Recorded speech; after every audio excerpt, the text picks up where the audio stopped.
Students, आज इस video में हम डिस्कस करेंगे about phylum coelenterata which is also known as cnidaria. तो स्टार्ट करते हैं इसको पढ़ना।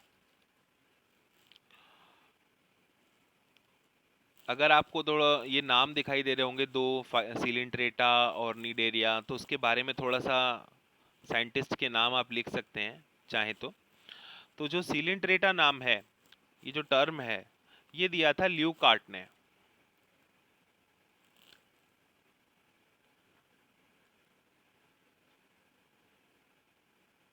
ल्यूकार्ट ने। और जो निडेरिया नाम है, ये दिया था हैट्सचेक ने।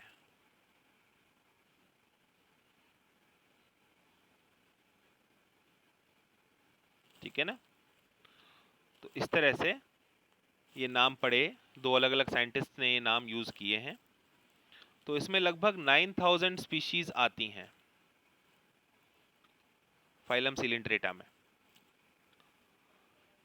अब सिलिंट्रेट्स जो होते हैं, मैं सिलिंट्रेट्स बोलूंगा, है ना। तो सिलिंट्रेट्स जो होते हैं वो एक्वेटिक होते हैं, यानी पानी में पाए जाते हैं, और ज़्यादातर मैरीन होते हैं, यानी मीठे पानी में पाए जाते हैं। तो अब हमें यहाँ पर एक एक्सेप्शन याद कर लेना चाहिए कि अगर ये सारे के सारे मैरीन होते हैं, तो फ्रेश वाटर वाला कौन होता है, तो हमें याद रखना पड़ेगा hydra. Hydra is a fresh water coelenterate. तो नेक्स्ट थिंग जो है वो कि ये सिसाइल होते हैं। सिसाइल होने का मतलब they remain attach to the substratum. तो कुछ ऐसे फॉर्म्स हैं, जैसे ये आपको दिखाई दे रहा है यहाँ पर, एडम्सिया। तो एडम्सिया जो है कैसे प्रेजेंट है, ये सरफेस के साथ जुड़ा हुआ है। ठीक है। उसके बाद हमको दिखाई दे रहा है ऑरिलिया, यहाँ ये सामने। ठीक है, इसको जेलीफिश भी बोलते हैं। तो ये जेलीफिश जो है, या ये जो ऑरिलिया जो है, ये आपको फ्री स्विमिंग फॉर्म दिखाई दे रही है ना। तो इसका मतलब ये है कि हमें ये दोनों फॉर्म्स में देखने को मिल सकते हैं ऑर्गेनिजम्स। हमें ये सिसाइल फॉर्म में या फ्री स्विमिंग फॉर्म में देखने को मिल सकते हैं।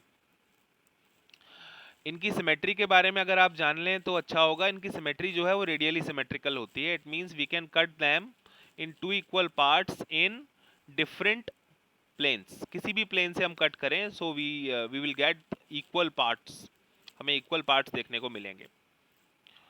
The name Nidaria is derived from nidoblasts or nidocytes, which contain stinging capsules or nematocysts present on the tentacles and the body. तो इनकी जो बॉडी होती है, बॉडी के सरफेस पर, और जो इनके टेंटेकल्स होते हैं, टेंटेकल्स के सरफेस पर आपको क्या देखने को मिलेगा? आपको देखने को मिलेंगे नीडोसाइट्स। तो ये जो नीडोब्लास्ट है और जो नीडोसाइट्स हैं, ये एक्चुअल में क्या है? ठीक है ना। इसके बारे में जरा अभी हम इनके स्ट्रक्चर के बारे में डिस्कस करते हैं।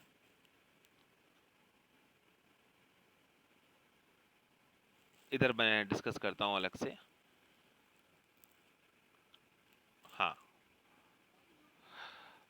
तो मैं आपके सामने अभी नीडोब्लास्ट का एक स्ट्रक्चर यहाँ पर ड्रॉ करता हूँ।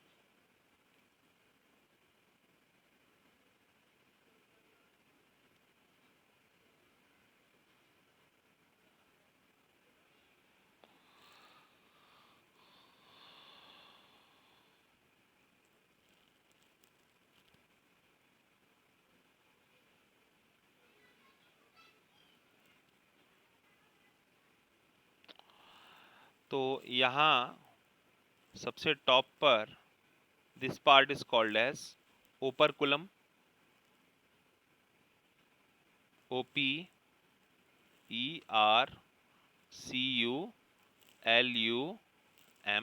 operculum. Okay. And this part this part is called as shaft,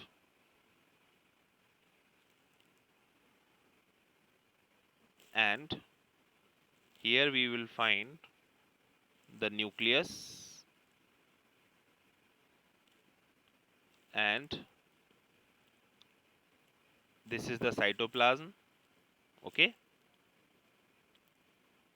and this, ये जो एंटेंगल्ड पार्ट है ये दिख रहा है आपको, दिस इज द थ्रेड, ये थ्रेड है जो आपको दिखाई दे रहा है, थ्रेड,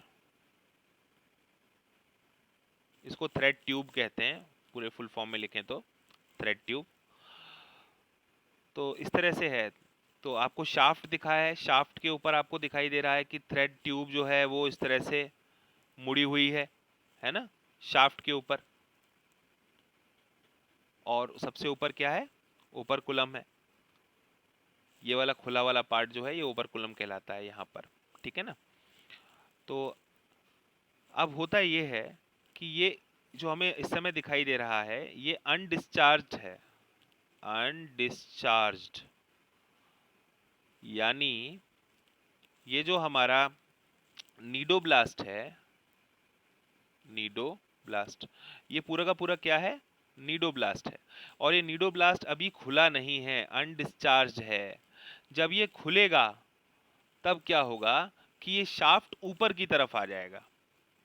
अब देखिए मैं आपके साथ इसको डिस्कस करता हूँ दूसरे फॉर्म में, ठीक है। इस तरह से ये अंदर ऐसे था, अब जब ये खुलेगा तो हमारा शाफ्ट ये ऊपर की तरफ आ गया, बाहर की तरफ निकल आया। और शाफ्ट पर क्या प्रेजेंट है, स्पाइंस प्रेजेंट है, कांटे प्रेजेंट हैं, स्पाइंस। और फिर हमें क्या दिखाई दे रही है, ये हमें दिखाई दे रही है थ्रेड ट्यूब, क्लियर।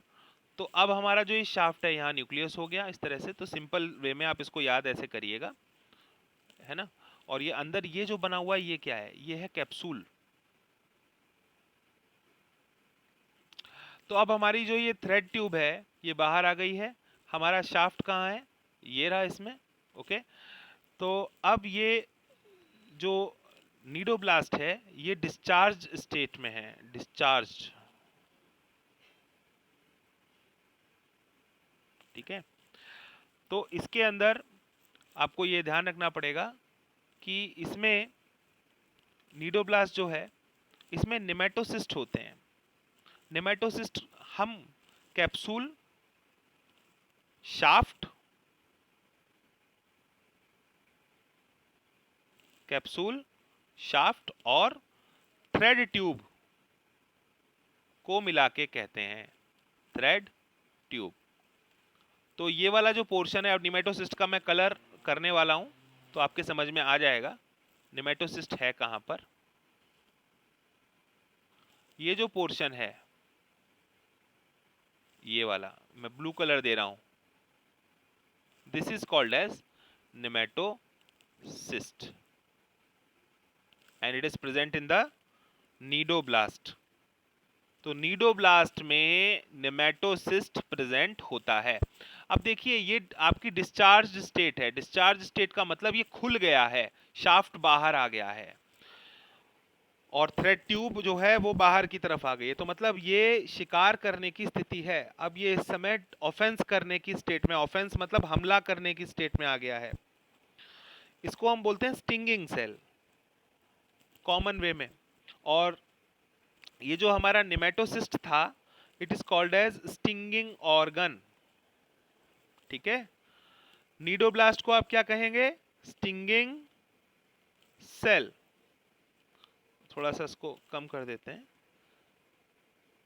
नीडो, अभी आपको ये समझ में आ गया है कि नीडोब्लास्ट जो है इसके अंदर आपको क्या मिलता है, नीडोब्लास्ट के अंदर हमको निमेटोसिस्ट मिलता है, NEMATOCYST। निमेटोसिस्ट हमको कहाँ मिलता है, नीडोब्लास्ट के अंदर। नीडोब्लास्ट को हम क्या बोलते हैं, नीडोब्लास्ट को हम स्टिंगिंग सेल बोलते हैं, स्टिंगिंग सेल। और निमेटोसिस्ट को क्या बोलते हैं, स्टिंगिंग ऑर्गन। तो ये ध्यान रखिएगा। और ये डिफेंस के लिए या ऑफेंस के लिए बहुत बढ़िया स्ट्रक्चर्स होते हैं और ये आपको मिलेंगे इनके टेंटेकल्स पर। तो ये जो नीडेरिया जो नाम आया है ये इसी से डिराइव किया गया है, बाय द नीडोब्लास्ट्स और cnidocytes which are present, okay, in the on the tentacles, और इसके अंदर आपको मिलेंगे स्टिंगिंग कैप्सूल्स या नेमेटोसिस्ट्स। So nidoblasts are used for encourage, for defense and for capture of prey। अपने शिकार को पकड़ने के लिए, अपनी जान बचाने के लिए, या किसी सरफेस के ऊपर पकड़ बनाने के लिए, एनकरेज करने के लिए इनका इस्तेमाल किया जाता है। नीडेरियंस, नीडेरियन का मतलब क्या है? वो एनिमल्स जो फाइलम सीलेंट्रेटा का पार्ट हैं। तो नीडेरियंस के पास कौन सी ऑर्गेनाइजेशन है? इनके पास टिश्यू लेवल ऑर्गेनाइजेशन है, जबकि पॉरीफेरा में हमने पढ़ा था सेलुलर लेवल ऑर्गेनाइजेशन। इसका मतलब ये एडवांस हो गए हैं उससे, पॉरीफर्स से। Second thing that they are diploblastic, it means they contain two germ layers. अब इनकी जो सेंट्रल कैविटी है, गैस्ट्रोवेस्कुलर कैविटी, यानी इनकी बॉडी के अंदर जो स्पेस होता है, ये जो सेंट्रल गैस्ट्रोवेस्कुलर कैविटी है, इसे आप क्या कहेंगे? या इधर देख लीजिए, ये अंदर सेंट्रल गैस्ट्रोवेस्कुलर कैविटी जो है, इसको हम क्या बोलेंगे? इसको हम बोलेंगे सीलेंट्रॉन, ठीक है ना? Coelenteron, COELENTERON।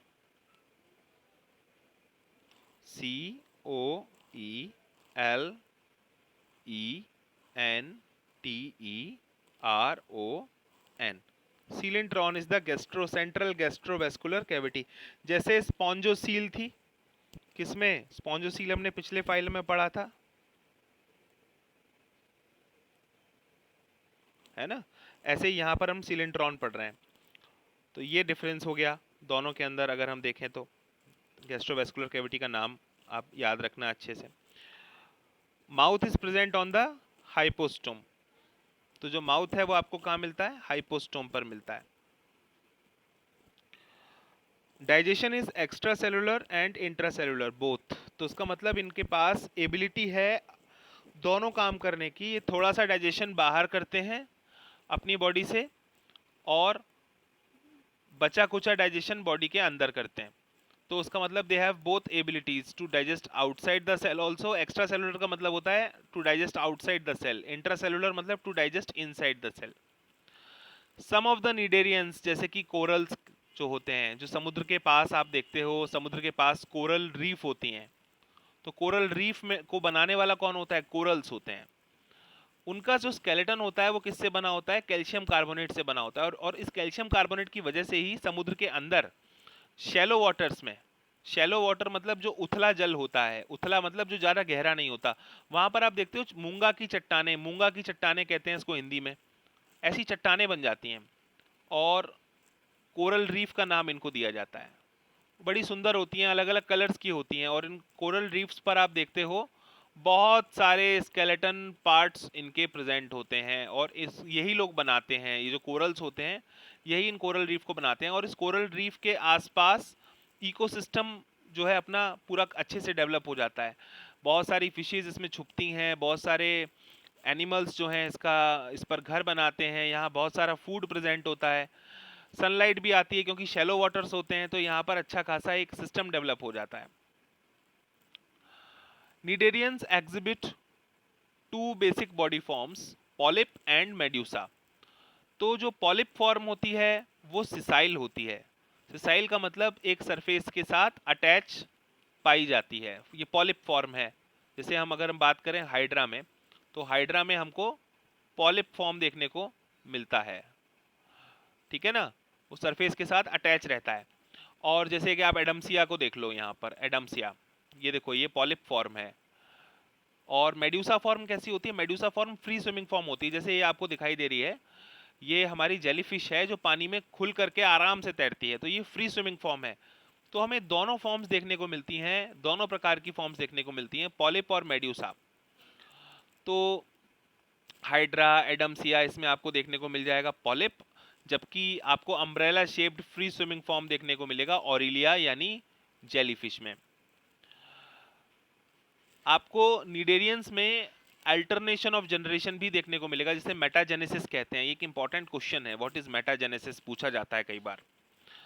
तो आपको इसमें बताना है कि कुछ ऐसे नीडेरियंस होते हैं जो दोनों फॉर्म्स में एग्जिस्ट करते हैं, जिनके लाइफ साइकिल में पॉलिप फॉर्म भी आता है और मेडुसा फॉर्म भी आता है, ठीक है ना?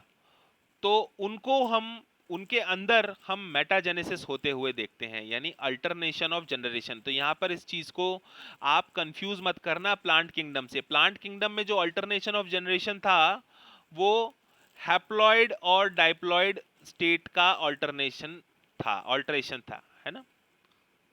तो आप देख रहे थे इसमें हैप्लॉइड से डाइप्लॉइड बन रहा था प्लांट्स में, फिर डाइप्लॉइड से दोबारा हैप्लॉइड बनता है, इस तरह से हो रहा था।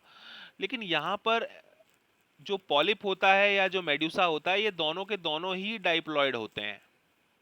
तो इससे आप कंफ्यूज मत होना कि ये वो वाला अल्टरेशन ऑफ जनरेशन है। It is not alternation of generation, वो वाला जो प्लांट वाला, it is basically alternation of two body forms, polyp and medusa. अगर if both body forms are present then हम बोलेंगे इट इज मेटाजेनेसिस।